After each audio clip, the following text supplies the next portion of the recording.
જે વાત કરવાની છે થોડી જુદી એટલા માટે છે કે મારો પહેલો પ્રશ્ન એ છે કે જો સંગાત છે તો પછી સુખ શોધવાનું જ ક્યાં છે?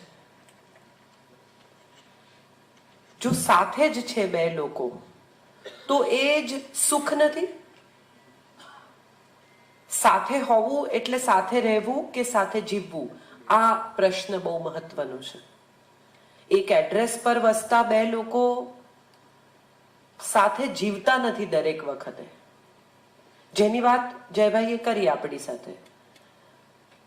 એક સરનામે વસવું એ સાથે રહેવું છે કે નથી? એક બિલ્ડિંગમાં, એક મકાનમાં, એક ફ્લેટમાં સાથે રહેતા લોકો, એક બેડરૂમમાં સાથે સૂતા લોકો, એક ડાઇનિંગ ટેબલ પર સાથે જમતા લોકો, એ સુખ મેળવે છે કે નથી મેળવતા?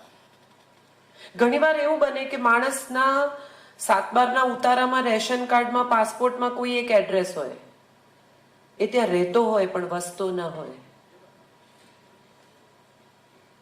એનું મન, એનો આત્મા, એની લાગણી ક્યાંક બીજે જ વસતી હોય. દ્વારિકા જે લોકો ગયા હશે અને બેટ દ્વારકામાં જેમણે દર્શન કર્યા હશે એ બધાને ખબર હશે જ કે ભગવાનનું તેલ, કાંસકી, દૂધ સવારનું, દાંતણ પણ રાધાજીના મંદિરથી આવે છે. મંદિર બંધ થાય પછી એ ચાવી રાધાજીના મંદિરમાં મુકાય છે. ખરેખર તો રાધાજી કદી દ્વારિકા ગયા જ નથી, અને છતાંય એનું મંદિર છે ત્યાં. છતાંય આ બધો કંટ્રોલ એના હાથમાં સોંપાય છે. એવું શું કર્યું એણે? એવી કઈ જગ્યાએ એ પહોંચી ગઈ કે જેની 8 પટરાણીઓ હતી એનો કંટ્રોલ આ એક એવી સ્ત્રીના હાથમાં હતો જે એની પત્ની નહોતી? ત્યારે મને સમજાય છે કે એણે કશું જ માગ્યું નહીં, એટલે એને બધું મળ્યું. આપણું યુદ્ધ, આપણી લડાઈ, આપણો ઝઘડો જે હોય છે ને, એ માગણીમાંથી શરૂ થાય છે. લાગણી સાઈડમાં મુકાઈ જાય છે. હમણાં એક બહુ મજાનો જોક મેં વાંચ્યો કે એક પત્નીએ એના પતિને કહ્યું કે તમે લગ્ન પહેલા તો મને કેટલી બધી ભેટો આપતા હતા, હવે કંઈ આપતા નથી, કોઈ ગિફ્ટ જ તમે મને આટલા વખતથી આપતા નથી. એટલે પતિએ કહ્યું કે માછલી એકવાર કાંટામાં આવી જાય ને પછી કોઈ એને ચારો નાખે? એ તો ત્યાં સુધી જ નાખી રાખવાનો. એટલે પત્નીએ કહ્યું કે પણ હું તો એક્વેરિયમની માછલી છું, રોજ ખવડાવવું જ પડે મન તો. આ એક્વેરિયમની માછલી હમણાં એમણે ઓળખાણ આપી મારી: સ્વતંત્ર, સ્પષ્ટ, ધારદાર. આ 3 આમ જોવા જાવ ને તો સારી પત્નીના અવગુણ છે, નથી? તુષારભાઈ પાસે મારે હા પડાવી છે.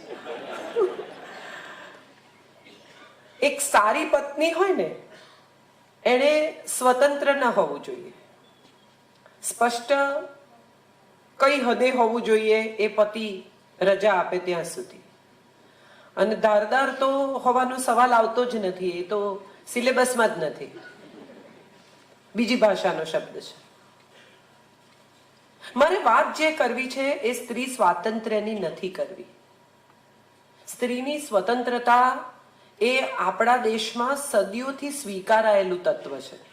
પતિ કમાઈને લાવે અને પત્નીના હાથમાં મૂકે, આ આપણા દેશની પરંપરા રહી છે.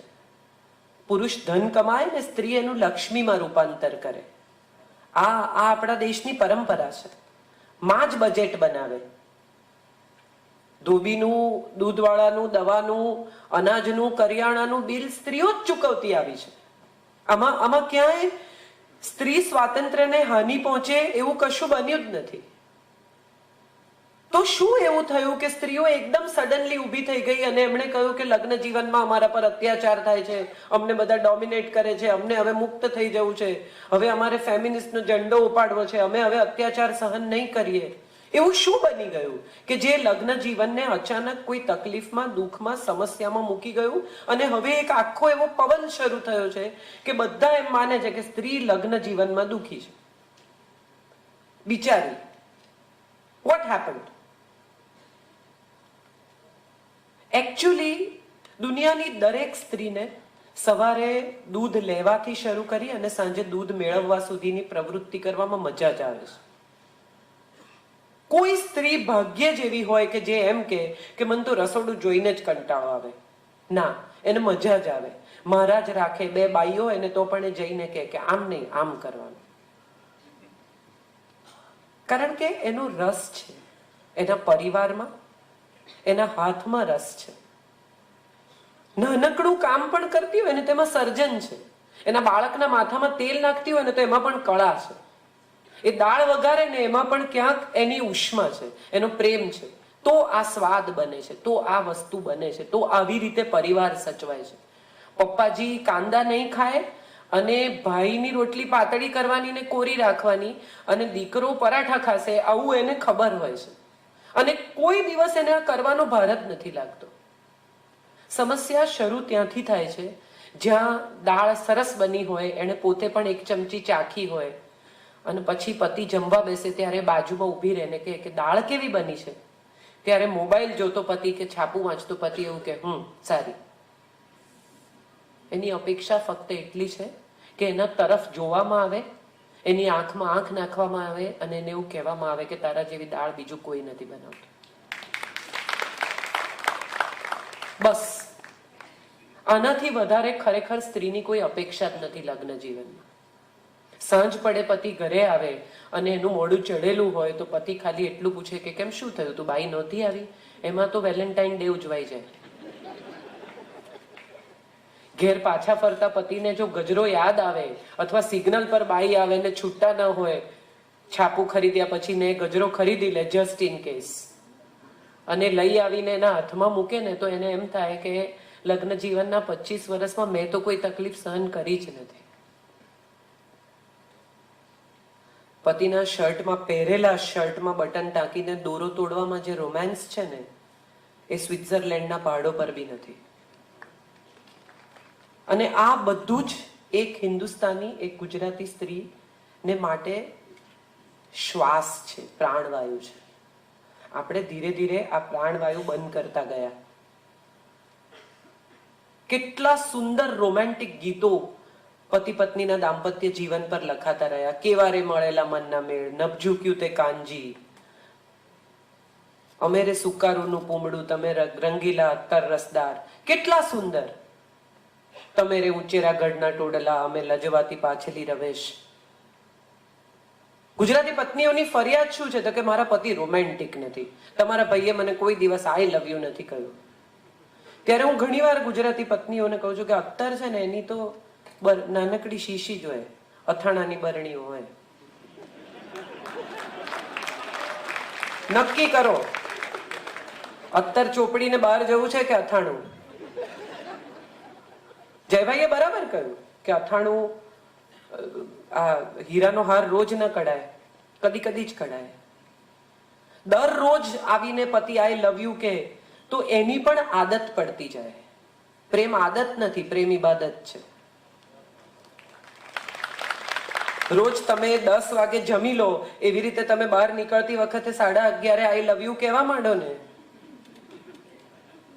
તો એનો કોઈ મતલબ નથી રહેતો. આ ઉગવું જોઈએ આપોઆપ વગડાના ફૂલની જેમ. મારું એક પ્લે હતું પરફેક્ટ હસબન્ડ.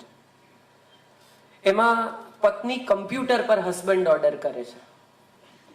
એમાં એના રિક્વાયરમેન્ટ, કન્ફિગરેશન લખે છે કે એટીએમ ચાલવું જોઈએ, 4 ચેનલ હોવી જોઈએ, દર કલાકે મને આઈ લવ યુ કહેવું જોઈએ અને મારી મમ્મી સાથે હું ફોન પર વાત કરતી હોઉં ને ત્યારે મને ડિસ્ટર્બ નહીં કરવાની. આવું એ કન્ફિગરેશન નાખે છે. પછી રસોડામાં આગ લાગે છે, એ એની મમ્મી સાથે વાત કરે છે. કમ્પ્યુટરને તો જેમ કહ્યું છે એમ જ કરશે. એટલે આગ લાગે છે, રસોડું બળી જાય છે, પેલો ત્યાં ઊભો છે. એટલે પેલી આવીને કહે છે કે તમે મને કહ્યું નહીં એમ. એટલે કે છે ડેટામાં નથી. આપણે માણસ સાથે ડીલ કરવું છે કે મશીન સાથે, એ પણ આપણે નક્કી કરવાનું છે.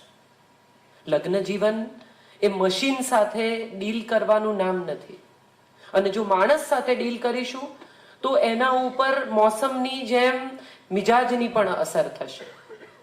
સવારથી બહાર ગયેલો માણસ સાંજે કોઈ દિવસ ઘરે આવે આપણને એમ લાગે કે હું તો શું મેં રસોઈ કરી છે, પણ બને કે એને એ રસોઈનો સ્વાદ જ ના આવે. મારી દાળના વખાણ ન કર્યા પણ એને એ વખતે એમાં મીઠું નહીં હોય તો એ ખબર નહીં પડે, એટલું બધું સ્ટ્રેસ હોય એવું બને. બે જણા એકબીજા સાથે જીવતા હોય ત્યારે બહારની દુનિયા અને ઘરની દુનિયા, આવી બે દુનિયા હવેના સમયમાં છૂટી પડતી જાય છે. એક પત્ની પણ હવે વ્યવસાયી છે, એક પત્ની પણ હવે કામ કરે છે, એક પત્ની પણ હવે બહાર નીકળે છે, પાછી આવે છે. એને પણ એક બહારની દુનિયા સાથે પોતાનો નાતો જોડવાનો છે, રોજે રોજની એક હરીફાઈમાં ઉતરવાનું છે.